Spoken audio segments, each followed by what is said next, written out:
The 28th of October, 1922. Italian fascists launch a campaign from Naples to the capital Rome to demonstrate their strength. As it would soon turn out, this moment was to become the most crucial in their leader, the 39-year-old Benito Mussolini's rise to power. The March on Rome, the name under which the event has gone down in history, ends the following day, and 2 days later King Victor Emmanuel III offers Mussolini the office of Prime Minister.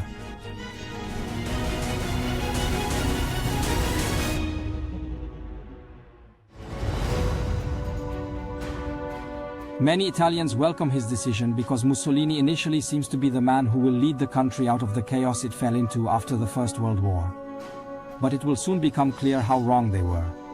The capo del governo e duce del fascismo, or the head of government and leader of fascism, would turn Italy into a totalitarian state and drag it into several wars, including World War II. Yet he would remain at the head of fascist Italy for nearly a quarter of a century. His inglorious end would not come until the spring of 1945.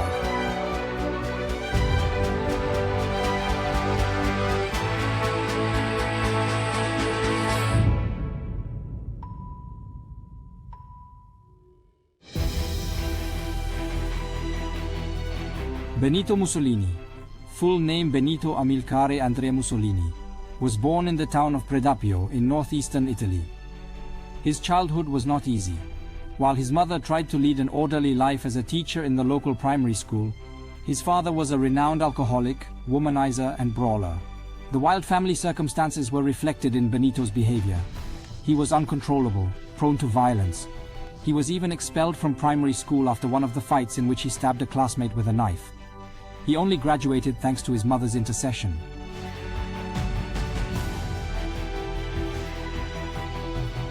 Mussolini's problems with aggressive behavior did not leave him even in high school. There, however, he drew attention to himself in other ways. For the first time he showed literary talent. He wrote short stories, novels, and above all poems.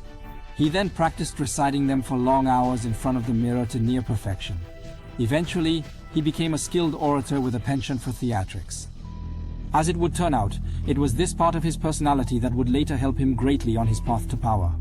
But this will come later.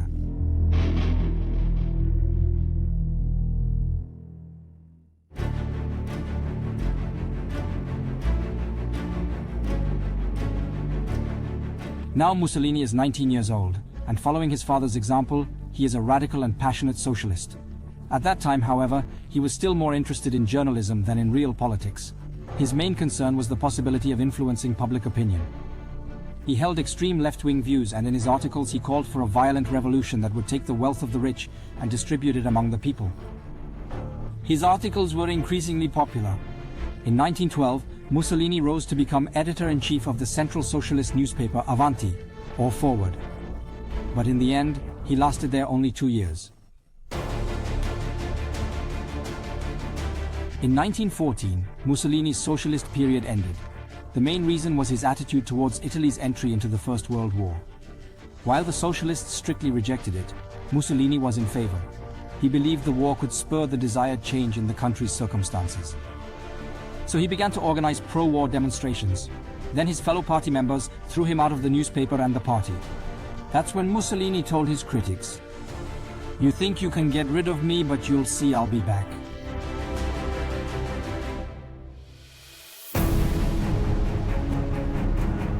That moment came after the First World War that Italy entered in 1915. After 3 years of fighting, the country was in absolute disrepair, and it was this that Mussolini decided to take advantage of.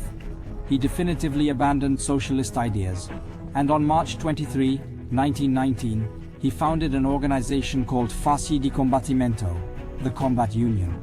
This will become the basis of the fascist movement in Italy.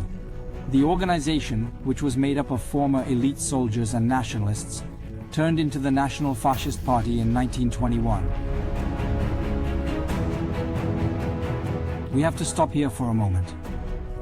For Mussolini did indeed make one of his most significant leaps of opinion after the First World War, but his radicalism and megalomania persisted. The fascism created by Mussolini thus combined the left's enthusiasm for revolutions with extreme nationalism. The word fasci, Italian for bundle of sticks, refers to the ancient Roman badge of power called fasces, bundles of elm rods with a protruding axe stuck in them. These became the emblem of the Mussolini's fascists, who wanted to restore Italy's imperial glory.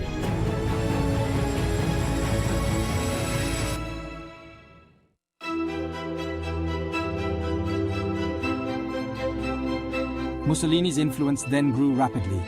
The Duce, the leader, as he had already called himself, toured Italian cities, using what he had learned in his youth, and what he did best. His fiery speeches won him more and more followers.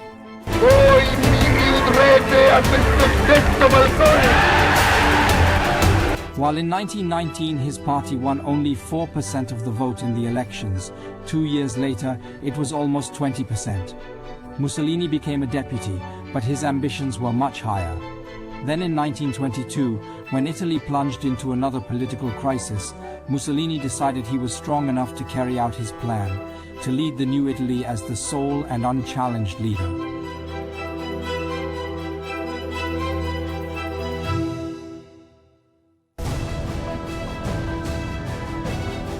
At the end of October 1922, he instructs his followers to march on Rome.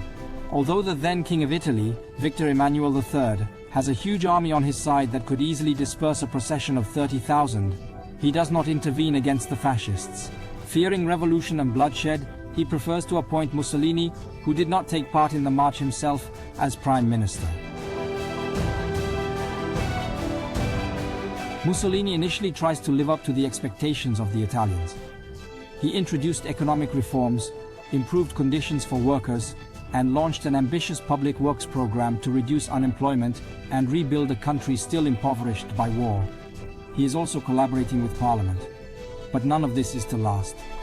The elections in April 1924 marked a turning point, with the joint candidate of the fascists, nationalists and liberals winning 64% of the vote. After that, 1925, Mussolini declares a dictatorship in Italy. He introduces censorship, gradually bans all political parties, and instead of a parliament, a new body takes control of the country, the Great Fascist Council. However, its meetings are convened by the Prime Minister himself, and all decrees and laws come into force only after his approval. Having thus taken control of the whole of Italy, Mussolini decides to carry out the next part of his plan. In October 1935, he attacks Abyssinia, today's Ethiopia, and 7 months later, thanks to the use of poisonous iperite dropped by Italian planes on the defending soldiers, they celebrate their victory. Shortly thereafter, the territory of present-day Ethiopia, Somalia and Eritrea, as part of the Italian colonial dominion, is renamed Italian East Africa. But that was just the beginning. In 1936, Italian troops assisted Franco's troops in the Spanish Civil War. In 1939, Mussolini's troops occupied Albania, and a year later, after declaring war on France and Great Britain, his troops want to take the Suez Canal. They also attack in Greece. But as it soon turns out, his plans were too big. Italy suffers one defeat after another. Tens of thousands of soldiers die in the fighting, and Mussolini's image as a glorious conqueror gradually begins to crumble. The leader is losing confidence among the people and then among his own inner circle. His final end would come shortly after the Allied landings in Sicily in the summer of 1943. On 24th of July, he was first deposed by the Fascist Grand Council, and a day later arrested and imprisoned in the Campo Imperatore, a mountain hotel in the Gran Sasso. But Mussolini won't stay there long. His ally, Adolf Hitler, invites Luftwaffe General Kurt Student and SS member and partisan war expert Otto Skorzeny to his headquarters in the Wolf's Lair. They are given the task of saving the Duchy. The covert action is codenamed Operation Oak. On September 12th, German paratroopers land in military gliders in the mountain valley below Gran Sasso and successfully liberate Mussolini. The 60-year-old Mussolini then, at Hitler's instigation, creates the so-called Italian Social Republic, better known as the Republic of Salo, on part of Italian territory. But that is only his swan song.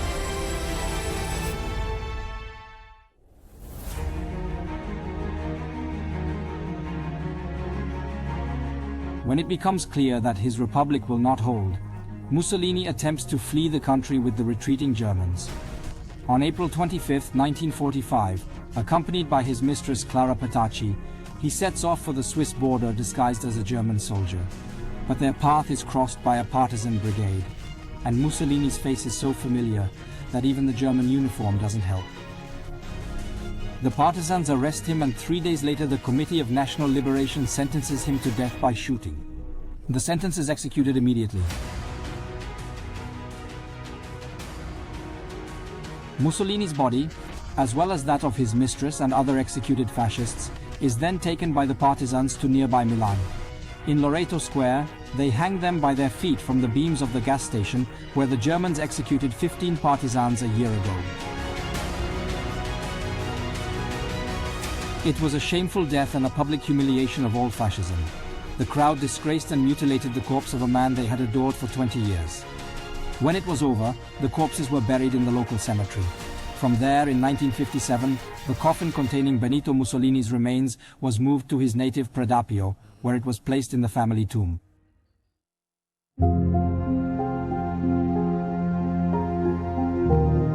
So ended the man who had ruled Italy for more than 2 decades and perhaps even believed he could restore it to its ancient glory.